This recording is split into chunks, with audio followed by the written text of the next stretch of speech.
Assalamualaikum warahmatullahi wabarakatuh. Perkenalkan, nama saya Rosmaida, NPM 18110279, kelas TIP 1803. Di sini saya ingin menjelaskan sedikit metode penelitian yang berjudul Sistem Pendukung Keputusan Penerimaan Barang Masuk pada Nusantara Card Semesta. Saya berkelompok dengan Rani Cahya Sucika. Bab 1, pendahuluan. Dengan berkembangnya teknologi yang sangat pesat pada saat ini menuntut adanya sumber daya manusia yang handal dan benar-benar mampu dalam bidangnya serta memiliki kecerdasan dan keterampilan sebagai salah satu syarat menghasilkan para sarjana berkualitas dan lain-lain.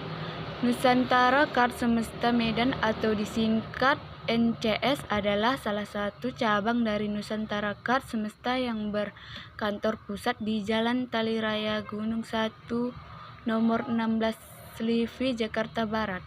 Karena banyaknya kebutuhan masyarakat dalam hal pengiriman barang dan jasa, maka Nusantara Card Semesta membuka cabang di Kota Medan dengan mengadopsi nama yang sama dari kantor pusat di Jakarta, yang didirikan pada tahun 1996 oleh Wilda Antoni Harahap sebagai pemimpin cabang Kota Medan. Perusahaan ini terletak di Jalan Garu 1 nomor 25 Harjosari Medan Amplas nomor 20147. Di sini saya ingin menjelaskan sedikit tentang sejarah singkat perusahaan. Nusantara Card Semesta Medan atau disingkat NCS adalah salah satu cabang dari Nusantara Card Semesta yang berkantor pusat di Jalan Tali Raya Gedung 1 nomor 16 Slivi, Jakarta Barat. Karena banyaknya kebutuhan masyarakat dalam hal pengiriman barang dan jasa, maka Nusantara Card Semesta membuka cabang di Kota Medan dengan mengadopsi nama yang sama dari kantor pusat di Jakarta. Dalam kegiatan operasional, Nusantara Card Semesta melayani berbagai perusahaan dalam pengiriman dokumen paket, antara lain dalam bidang perbankan, asuransi, media cetak, elektronik, komunikasi, dan lainnya. Dengan konsep The Best for Express, Nusantara Card Semesta berkomitmen untuk menjawab kebutuhan melalui kualitas dan kecepatan layanan terhadap pelanggan dan mengembangkan wilayah cakup pengiriman kurir hingga mencakup semua kota dan selalu memberikan inovasi nilai kepada pelanggan. Landasan teorinya, sistem. Sistem adalah sekumpulan elemen yang saling terkait atau terpadu yang dimaksud untuk mencapai suatu tujuan. Dapat dikatakan bahwa dalam sebuah sistem terdapat elemen yang tidak memberikan manfaat dalam mencapai tujuan yang sama, maka elemen tersebut dapat dipastikan bukanlah bagian dari sistem. Ada beberapa elemen yang membentuk sebuah sistem, yaitu 1. Tujuan, 2. Masukan, 3. Proses, 4. Keluaran, 5. Mekanisme pengadilan dan umpan balik, 6. Batas, 7. Lingkungan. Dari elemen di atas, maka dapat diambil kesimpulan bahwa sistem adalah elemen-elemen yang saling berhubungan, yaitu tujuan, masukan, proses, keluaran, mekanisme pengadilan, umpan balik, batas, dan lingkungan, sehingga membentuk satu kesatuan organisasi.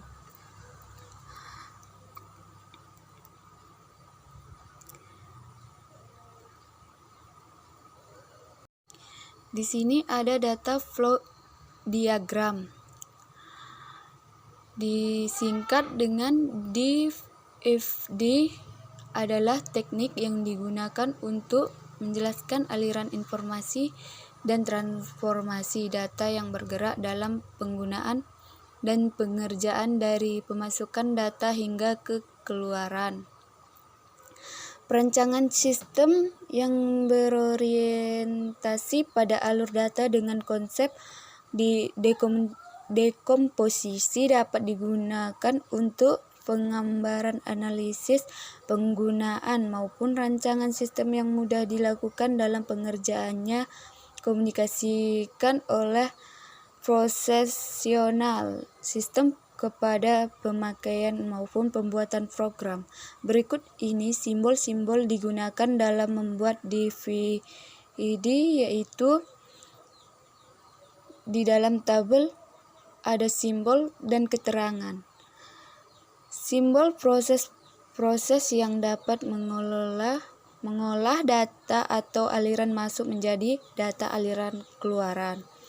Simbol entitas eksternal menggambarkan suatu entitas eksternal yang dapat mengirimkan data atau menerima dari sistem. Simbol aliran data menggambarkan aliran data yang berupa masukan dan keluaran untuk sistem atau hasil dari proses sistem. Simbol file data store menggambarkan data yang akan disimpan. Di sini banyak lagi simbol-simbol yang ingin diketahui.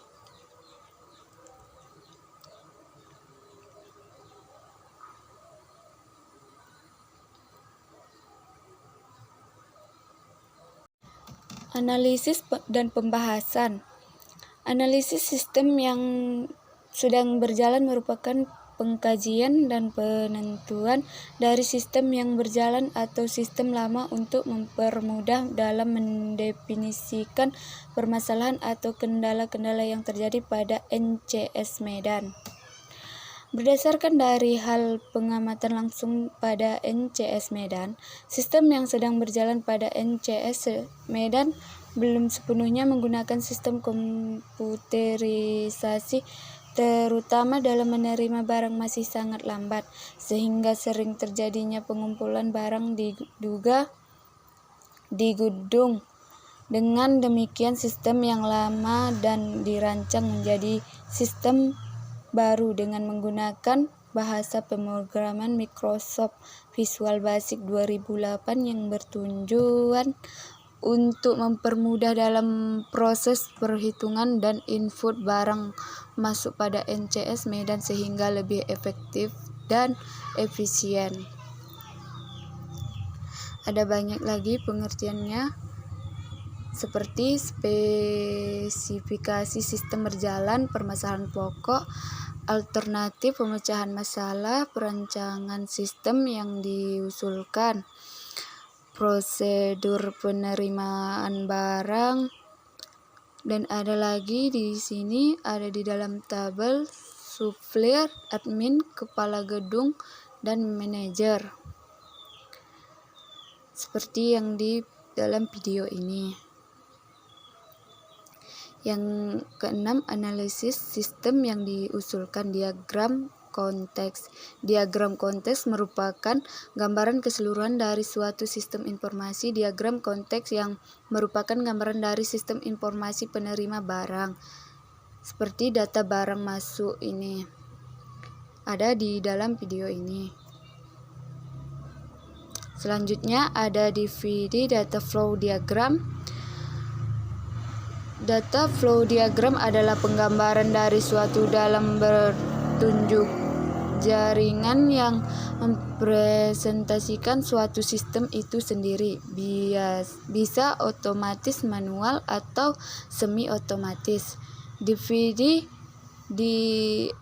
yang digunakan adalah diagram 0 yang menunjukkan fungsi-fungsi utama suatu sistem. Diagram ini menunjukkan diagram yang menggambarkan suatu proses dalam pekerjaan.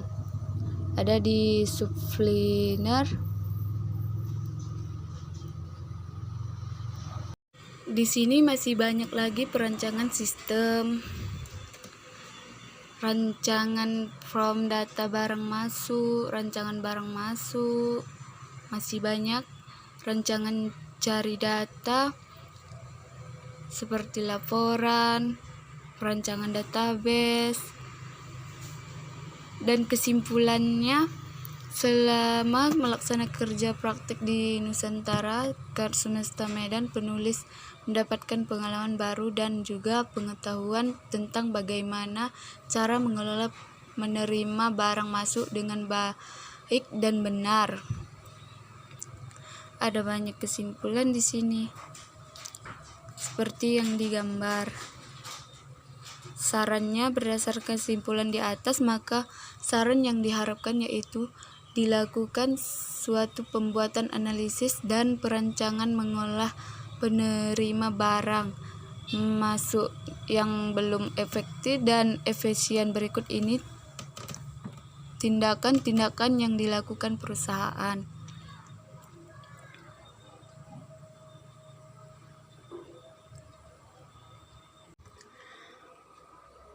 Cukup sekian dan terima kasih.